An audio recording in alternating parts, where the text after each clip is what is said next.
Namasté, bienvenue sur ce satsang avec...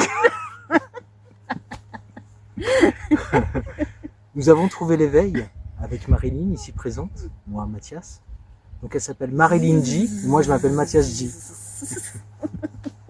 Nous n'avons rien pris, aucune substance. La joie de la nature absolument ici environnante. Voilà. Pour la modique somme de 5 000 €, nous vous proposons une retraite en montagne. Pour humer avec nous cette terre magique. Gratuit, qui est... Magique et gratuit. Bah, on discutait avec Marilyn parce que quand je m'enregistre des fois, elle est là, elle est présente. Et du coup, bah, ça pouvait être bien de... Elle me parlait de la guerre de l'attention. Et c'est vrai que c'est ça en fait. C'est-à-dire que bon, là par exemple, vous êtes en train de regarder une vidéo, on va parler concrètement des choses. Moi je peux vous en parler parce que ça fait un moment que je suis sur YouTube.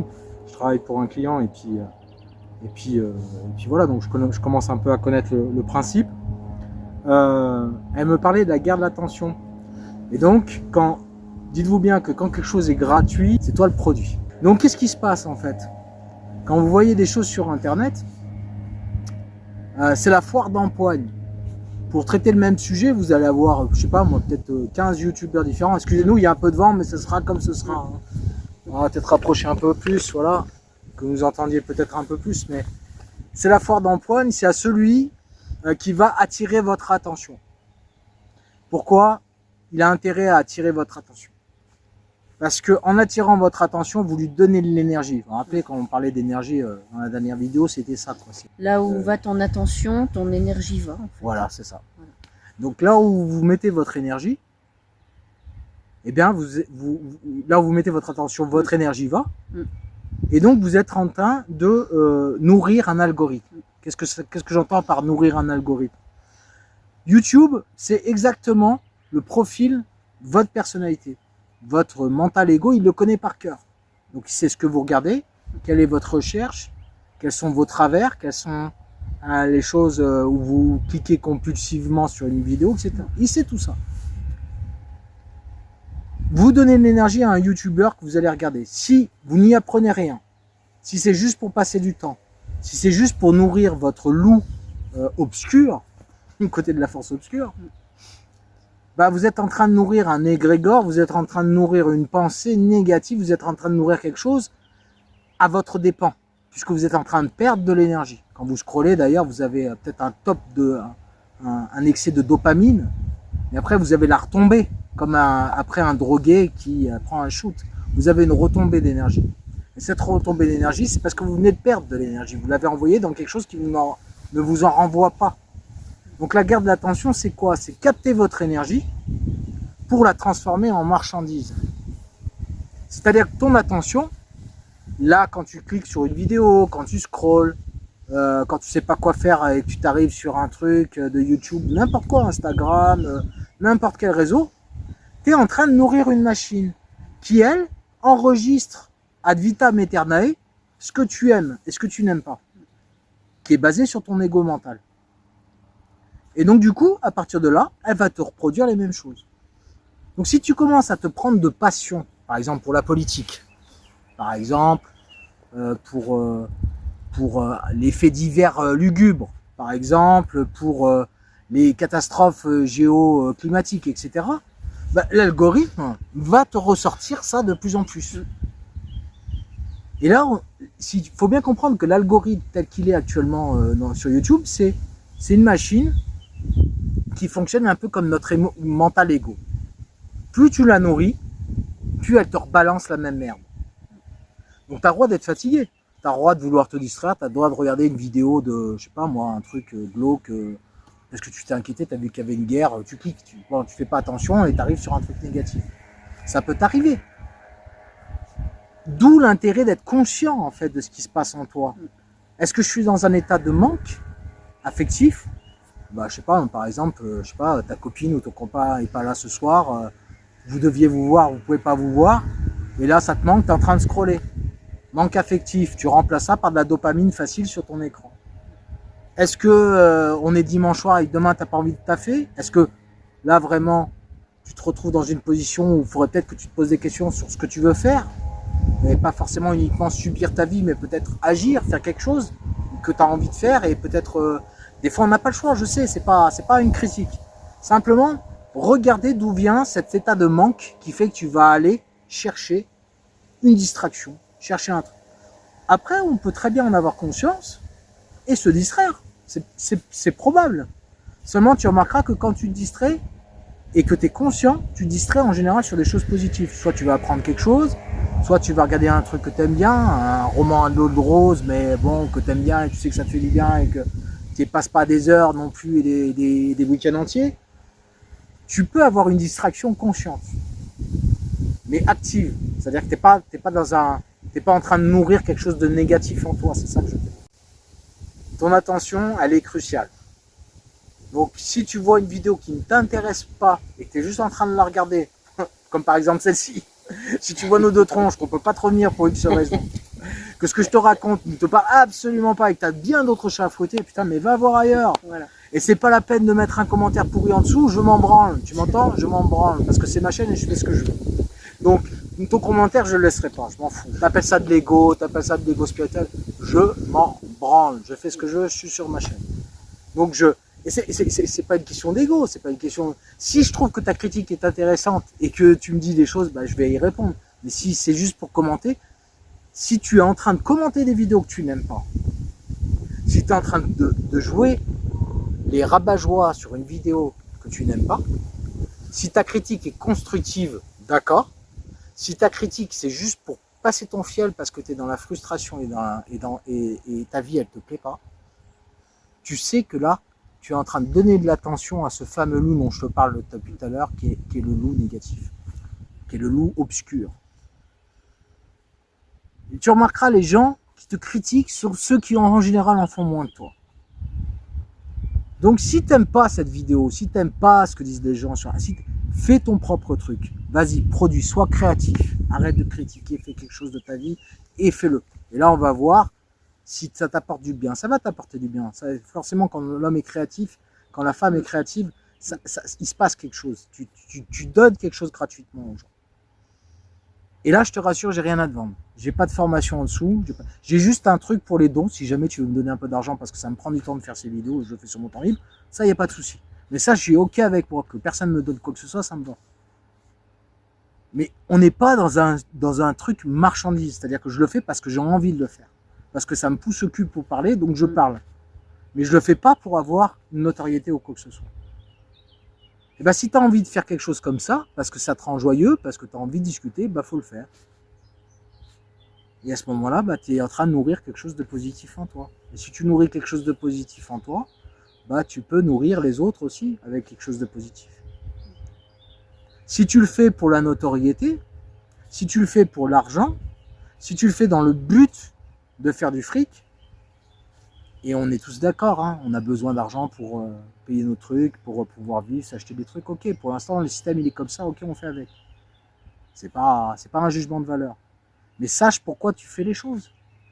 Quelles sont les motivations derrière ce que tu fais, quoi. Donc pour revenir au sujet principal, parce que c'était ça, Marie me disait l'attention, c'est la guerre de l'attention, mais c'est exactement ça. Et tout le monde va venir essayer de choper ton attention. Tout le monde. Que ce soit dans ta famille, tes amis, tes ennemis, tout le monde. Et sur Internet aussi, tout le monde va venir essayer de choper ton attention.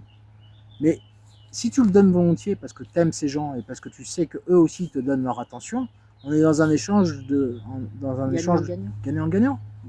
Si tu donnes de l'attention à un ami mais qui t'en donne aussi, et que dans cette attention commune que vous avez tous les deux, il n'y en a pas un qui essaie de choper de l'énergie à l'autre, tu n'es pas dans la dépendance affective, tu n'es pas dans la relation toxique, tu es dans quelque chose où il y a un échange véritable. Et chacun a son espace intérieur respecté, et les deux se rencontrent facilement, sans qu'il y ait de prise d'énergie sur l'un ou l'autre. Comme deux sphères qui se rencontrent, qui se marient quelques instants et qui se reséparent, mais sans qu'il y ait de manque ou de... Il y a une liberté par rapport à ça. C'est une relation saine. La guerre de l'attention, c'est quand les gens essayent absolument d'attirer ton attention pour des profits. Et dis-toi bien que toutes les plateformes et les réseaux sociaux fonctionnent comme ça. Là, si tu as cette vidéo sous les yeux, c'est pas un hasard.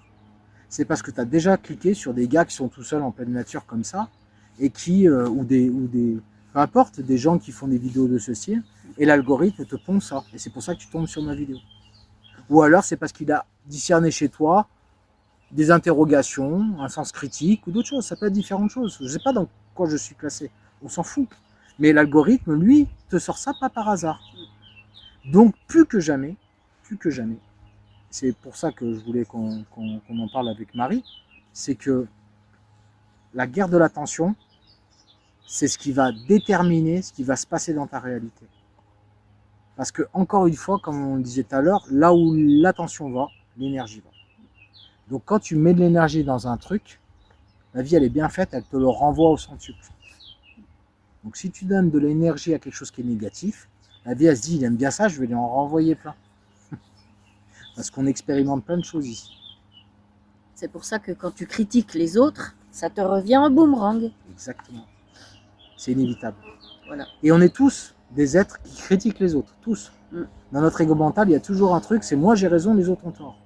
Donc il faut avoir conscience de ça aussi, parce que c'est pas facile des fois, c'est subtil. Donc tu vas critiquer quelqu'un, tu vas critiquer ceci, tu dis bon, moi je fais comme ci, l'autre il fait pas comme ça. Tu peux comprendre que les autres font différemment que toi. Tu peux avoir conscientisé tout ça, voir un petit peu comment ça match ou ça matche pas, et voir ce qui résonne, ce qui vibre, ce qui vibre pas. Et au bout d'un moment, tu vas éliminer du monde autour de toi. Et il va y avoir des gens qui vibrent un peu de la même manière que toi. Et tu vas avoir une sorte de résonance et un gagnant-gagnant, comme disait Marie tout à l'heure.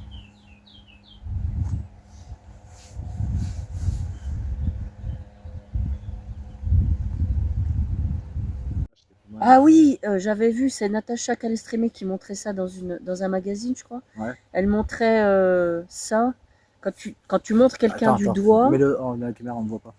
Ouais. Ah, parce que ça enregistre? Oui, ça, bien sûr que ça enregistre. D'accord, j'ai pas compris moi. Oui, mettons, quand tu montres j'ai un jugement sur Marilyn. Voilà, moi j'ai un jugement sur Mathias. Voilà. Donc mon doigt le montre. Voilà. Alors l'univers, le jugement que que je porte sur toi, en fait, l'univers va l'amplifier. Donc c'est représenté par le pouce en l'air. Et les trois doigts qui sont ici, qui sont là, n'est-ce pas? Voilà. Les trois doigts reviennent vers moi. Si je juge Marilyn, voilà. Ici, ouais. Les trois doigts. Donc tu me portes un jugement, mais il y en a trois qui reviennent vers toi. Et ça rejoint ce que je disais sur Louis Sansa la dernière fois. Merci Marie. C'est en fait, on est en train de mettre, d'envoyer un potentiel négatif sur la personne.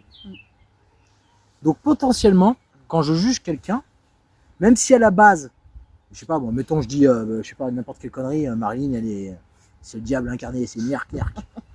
Bon, j'imagine ça. Qu'est-ce que ça veut dire? L'univers va me renvoyer, à travers ces trois doigts, tout mon côté démoniaque. Ouais. Et là, je vais le voir pendant un petit moment, hein, je peux te le dire. Tu vois, on fait partie d'un tout.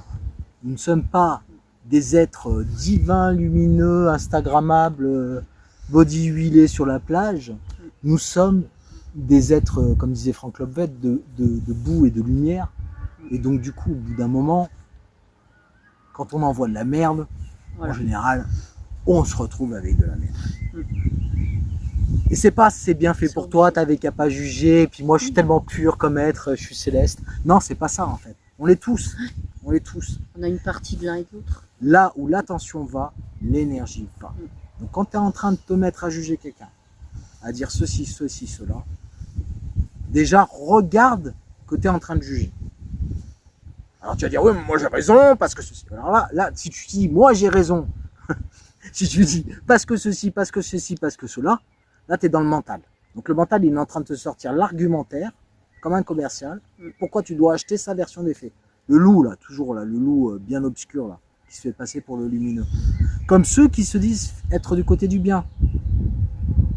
Et oui, le bien, je suis du côté du bien. Je vais me battre pour que ceux qui sont méchants ils meurent. C'est pareil.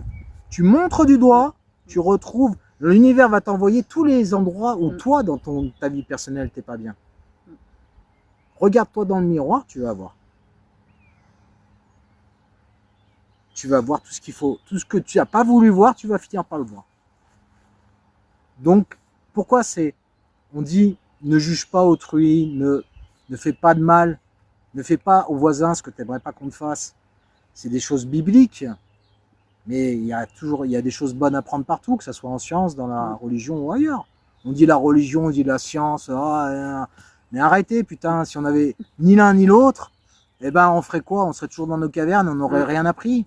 Ça participe. Alors bien sûr, il y a des excès en religion, bien sûr, il y a des excès en spiritualité, bien sûr, il y a des excès en science, partout. Mais tout ça participe à notre maturité en tant qu'espèce. On est sur une seule sphère, la boucle est bouclée. Ce que j'envoie, je le reçois à un moment ou à un autre. C'est inévitable, c'est une loi. Ils finiront par le prouver, je ne sais pas comment, les scientifiques se pencheront là-dessus, un jour ça viendra. Ce que tu envoies, tu le reçois, c'est inévitable. Ce qui est ton biais cognitif, t'empêche de voir sans tes lunettes. Quand tu regardes là avec ton mental, que tu es en train de juger avec tes lunettes noires, là tu dis ah il est pas bien, il est méchant. Bah, en fait, tu es en train de t'apercevoir que dans toute ta vie, il y a des moments où tu as été méchant, où tu as été cruel, où tu n'as pas été pas la gentille. Tu as la belle personne qui est nouveau-né obturé. Non, crois-moi, la personne, elle est belle et elle est horrible. Elle est les deux en même temps. Quand tu es une personne, de toute façon, c'est toujours ça. Donc, vaut mieux nourrir effectivement la belle personne, entre guillemets, mais ne pas oublier que c'est une polarité d'un seul et même jeu. Comme une sphère, comme sur la Terre. Tu as deux pôles, pôle nord, pôle sud. Et donc, du coup, c'est dualité. Qu'est-ce qui regarde cette dualité? Qu'est-ce qui est à la base de cette dualité? Ben, c'est ta conscience. Donc, c'est ça qui est génial, c'est que malgré tout, dans ce jeu-là divin, tu peux voir l'ensemble et avoir la capacité de recul pour te dire « Ah, mais attends, là, je suis pas en train de juger quelqu'un. Et pourquoi, dernièrement, là, je me trouve particulièrement horrible avec moi-même parce que j'arrête pas de juger les autres. C'est pas ton voisin, c'est pas ton ami, c'est pas la personne avec qui tu vis, c'est pas même pas ton animal de compagnie, c'est même pas les gens sur Internet, c'est même pas la société ou les politiques, c'est toi. C'est toi. Regarde ce que tu es. Prendre sa responsabilité. Exactement.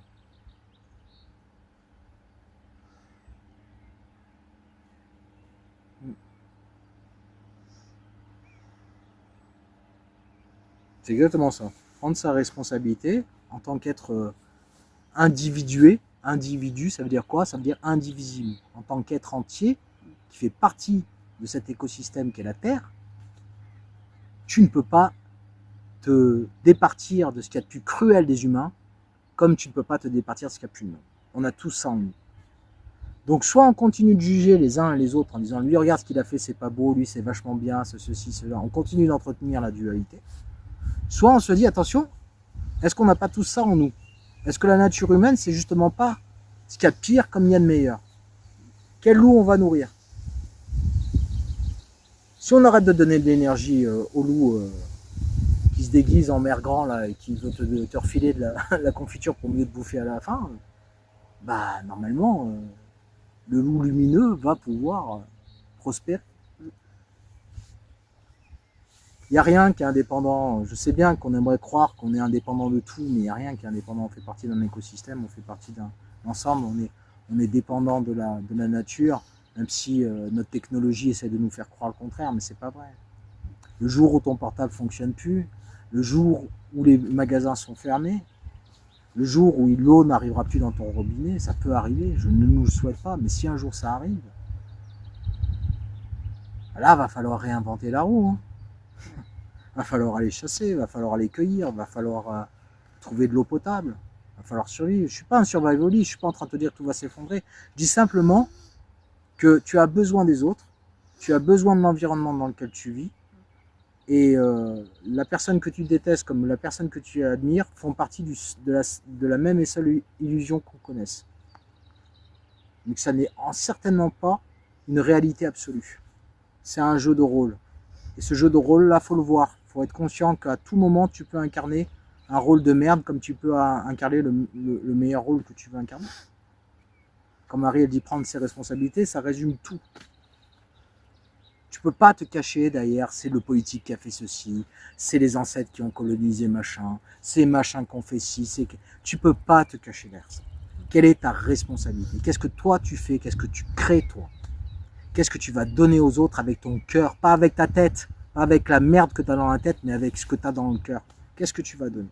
Et si tu fais ça, peut-être que tu vas donner aux autres l'envie de le faire à leur tour. Moi, j'ai plein de gens qui m'ont inspiré. Je fais ça parce que ça m'inspire, parce que ça me fait vibrer. Il y a des gens qui m'ont... Marie, elle m'a inspiré à sa manière, dans sa vie, dans ce qu'elle a vécu. Rémi Selmar, dont j'ai déjà parlé, m'a inspiré. Des sages indiens, mais aussi des gens en France. Des fois, ça a été un patron à moi, des fois, ça a été un collègue de travail. Des fois, c'est une ex qui m'a inspiré, peu importe. On doit s'aider les uns les autres. On n'est pas là pour s'entretuer, on est là pour essayer de comprendre comment on va faire pour vivre ensemble. Pour l'instant, on n'a pas réussi. Pour l'instant, on ne sait pas faire. Parce que déjà, avec nous, on n'arrive pas à vivre. Alors, comment on peut prétendre vivre avec les voisins? Déjà, on n'est pas au clair avec sa culture, on n'est pas au clair avec ce qu'on pense, on n'est pas au clair avec son voisin, on n'est pas au clair tout court avec soi-même. Qui va parler de paix dans le monde? Arrêtons les conneries, arrêtons cette prétention de croire que le petit humain va régler la merde à l'extérieur sans régler la merde à l'intérieur. C'est une aberration. Pour moi, s'il y a un feu dans une maison, je ne vais pas arroser la maison d'à côté. Hein. Arrêtez avec vos lances là. Commencez par faire baisser la température chez vous, quoi. Et quand je dis ça, je m'inclus. Hein. Ah, je suis pas parfait. Hein. Je te jure, dans ma journée, Marie pourra te le dire. Personne ne l'est. Personne ne l'est. Personne ne l'est. C'est clair. On est tous des êtres imparfaits. On est tous là en train d'apprendre des choses. Et on joue des jeux de miroir avec les uns et les autres. Donc dis-toi bien que si autour de toi il y a des cons, on a peut-être un côté con quelque part. Bah oui. Il y a des chances que le pivot central de cette foire, de ce cirque, soit toi. Je suis désolé, mais bon voilà quoi. Quand tu écris un commentaire pourri juste pour casser quelqu'un parce que tu ne sais pas comment évacuer ta frustration parce que ta femme ne veut plus faire l'amour avec toi depuis des années. Pose-toi la question, est-ce que c'est parce que je suis frustré ou est-ce que c'est tout simplement parce que je suis con, parce que je suis devenu con dans mon système de pensée, dans ma façon de vivre. Et c'est pas moi qui vais te jeter la pierre. Hein. Moi aussi j'ai mon petit diable. Marilyn aussi, on a tous notre... Et on va peut-être enfoncer des portes ouvertes, on s'en fout, on discute, t'es pas obligé d'écouter cette vidéo, tu fais bien ce que tu veux, mais il y a un moment, il est magnifique, regarde. Oh là là.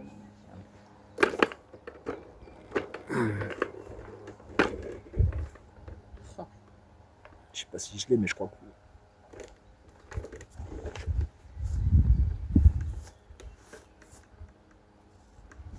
Donc j'ai entendu quelqu'un récemment qui disait il faut choisir entre avoir raison, toujours, et être heureux.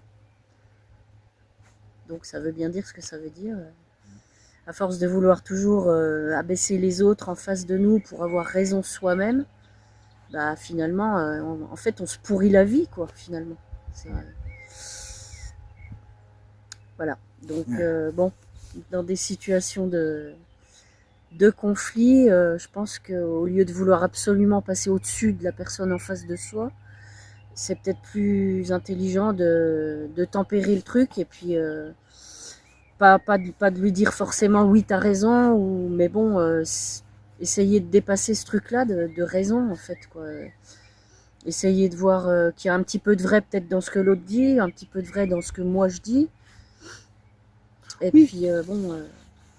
Sinon on n'en sort pas. Et puis, on n'en sort pas et puis on se pourrit la vie. C'est ça, et et à partir du moment où tu es... Et même en même temps que tu sens que dans l'autre, en face de toi, il n'y a rien de vrai.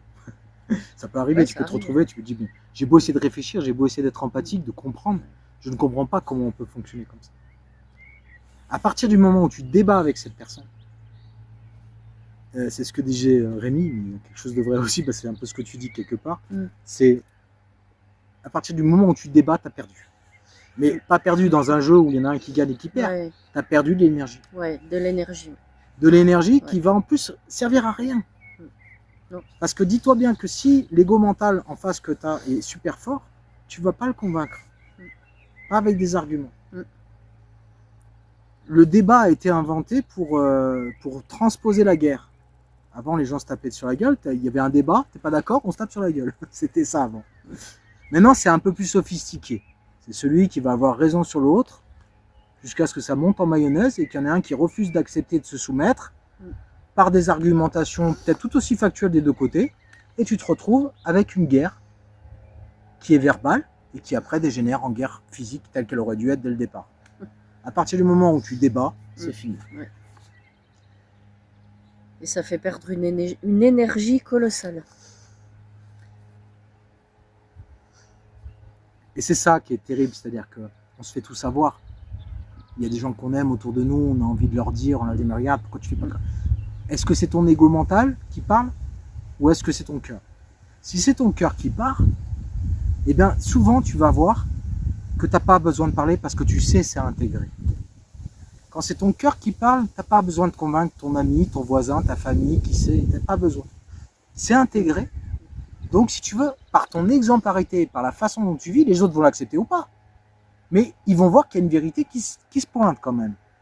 Je sais pas, moi, si tu leur dis, moi je vis sans argent, je vis uniquement de dons, il y en a qui le font, comme Rémi Selmar ou d'autres, et que tu vis uniquement de dons, les gens ne pourront pas te dire que tu es un menteur, que tu es un imposteur, que tu es ceci, que tu es cela. Ton cœur va parler, puisque ça se passe dans les faits. Et c'est ça la réalité, c'est ça le véritable sens du mot réalité. C'est qu'une spiritualité incarnée, elle se passe ici.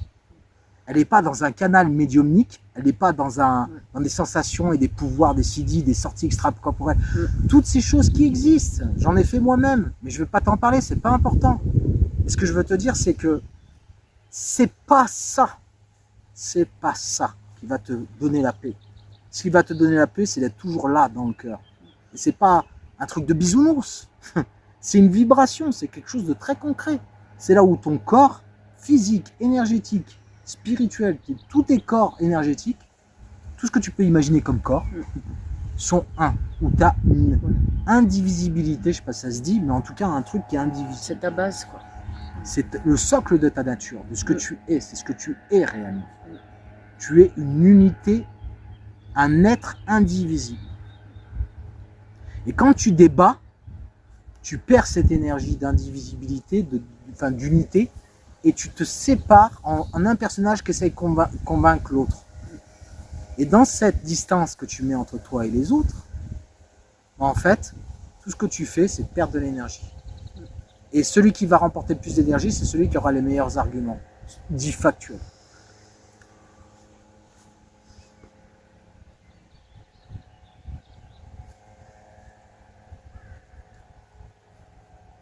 C'est une perte d'énergie. Le cœur doit parler, et le cœur, il parle comment? Il se tait souvent. Parce que les mots, on a appris à les manier, on est dans des sociétés très verbales. Tout le monde peut parler maintenant. Maintenant, il suffit de demander d'ailleurs pour les intelligences artificielles, pour revenir là-dessus, elles nous singent très bien, elles vont te sortir un très beau texte, tu pourras duper qui tu veux avec ça. Mais heureusement, on a une boussole énergétique, on parle souvent Rémi Selmar ou d'autres, mais on a une boussole à l'intérieur, une intuition, qui elle est vibratoire. Elle n'est pas ce que tu entends, c'est pas ce que tu vois, c'est pas ce que tu goûtes, c'est ce que tu sens à l'intérieur. Et c'est à ça qu'il faut se fier. Le reste, c'est n'importe quoi. Souvent, vous avez des gens qui vous parlent, ils vous parlent d'un truc, tu dis, mais il n'est pas en train de me parler de ça en fait. Et vous sentez que ça vibre d'autre chose en dessous. Vous sentez qu'il y a quelque chose de faux. Et c'est peut-être pas intentionnel de sa part, c'est peut-être pas méchant, mais vous sentez qu'il y a d'autres choses, que c'est pas le sujet, c'est pas ce qui est en train de se prononcer à travers sa parole. On voit tous les jours avec les politiques. Hein, on sent que c'est pas ça l'enjeu en fait. Ah oui, tu crèves la dalle, oui, mais attends, c'est pas ça le souci en fait. Serre-toi un peu plus la ceinture. Tu vois, tu sens le décalage entre le verbe qui est émis, la parole, et ce qui résonne derrière. Et c'est pour ça qu'on est dans un monde corrompu, parce qu'au départ, le verbe était avec Dieu, comme le dit la Bible. C'est-à-dire que le verbe était incarné par les gens qui prononçaient. La langue, c'était quelque chose de sacré.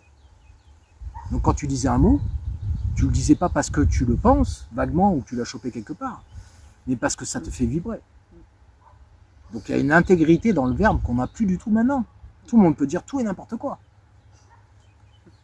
D'où l'importance dans ces journées, dans ces mois, dans ces années qui arrivent, de reconnecter avec ta source et de reconnecter avec ton cœur. Parce que plus tu seras humain, moins tu te feras berner. Et c'est pas pour être perdant ou gagnant. C'est pas pour se faire arnaquer. C'est pas ça. Je vais me faire. On s'est tous fait arnaquer, on s'est tous fait berner. C'est pas pour dire je suis un personnage qui jamais se fait. Non, ça, on est encore dans l'ego. Je parle pas de ça.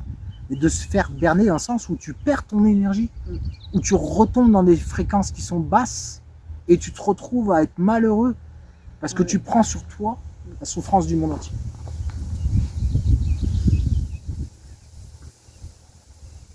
N'hésite pas à me couper, Marie, parce que moi je parle beaucoup. Non, c'est bon, c'est juste. C'est juste. Et on arrive à un moment en fait de l'histoire où on a besoin de retrouver notre humanité. Pas partout sur le globe, il y a des cultures qui sont plus proches de ça.